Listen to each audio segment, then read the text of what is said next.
A short time ago, the United States military began major combat operations in Iran. Our objective is to defend the American people by eliminating imminent threats from the Iranian regime, a vicious group of very hard, terrible people.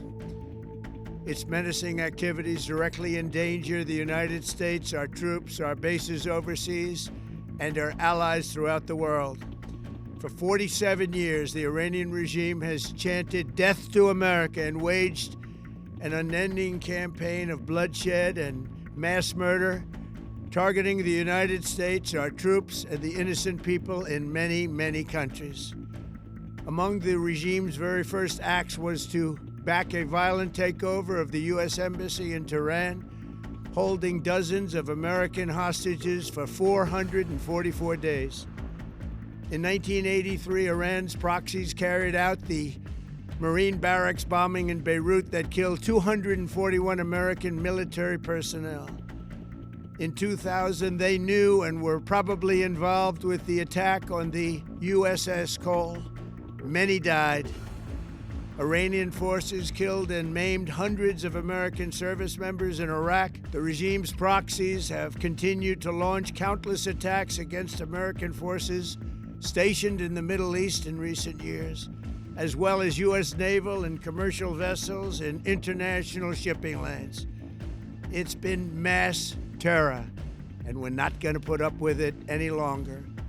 From Lebanon to Yemen and Syria to Iraq, the regime has armed, trained, and funded terrorist militias that have soaked the earth with blood and guts. And it was Iran's proxy, Hamas, that launched the monstrous October 7th attacks on Israel, slaughtering more than 1,000 innocent people, including 46 Americans, while taking 12 of our citizens hostage. It was brutal. Something like the world has never seen before. Iran is the world's #1 state sponsor of terror and just recently killed tens of thousands of its own citizens on the street as they protested. It has always been the policy of the United States, in particular my administration, that this terrorist regime can never have a nuclear weapon. I'll say it again, they can never have a nuclear weapon. That is why in Operation Midnight Hammer last June, we obliterated the regime's nuclear program at Fordow, Natanz, and Isfahan. After that attack, we warned them never to resume their malicious pursuit of nuclear weapons, and we sought repeatedly to make a deal. We tried. They wanted to do it. They didn't want to do it. Again, they wanted to do it. They didn't want to do it. They didn't know what was happening. They just wanted to practice evil. But Iran refused, just as it has for decades and decades. They've rejected every opportunity to renounce their nuclear ambitions, and we can't take it anymore.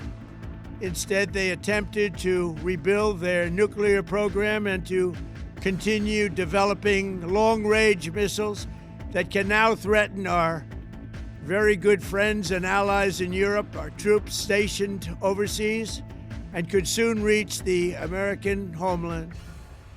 Just imagine how emboldened this regime would be if they ever had and actually were armed with nuclear weapons as a means to deliver their message. For these reasons, the United States military is undertaking a massive and ongoing operation to prevent this very wicked, radical dictatorship from threatening America and our core national security interests. We are going to destroy their missiles and raise their missile industry to the ground. It will be totally, again, obliterated. We're going to annihilate their Navy. We're going to ensure that the region's terrorist proxies can no longer destabilize the region or the world and attack our forces and no longer use their IEDs or roadside bombs, as they are sometimes called, to so gravely wound and kill thousands and thousands of people, including many Americans. and we will ensure that Iran does not obtain a nuclear weapon. It's a very simple message. They will never have a nuclear weapon. This regime will soon learn that no one should challenge the strength and might of the United States Armed Forces. I built and rebuilt our military in my first administration, and there is no military on earth even close to its power, strength, or sophistication. My administration has taken every possible step to minimize the risk to U.S. personnel in the region.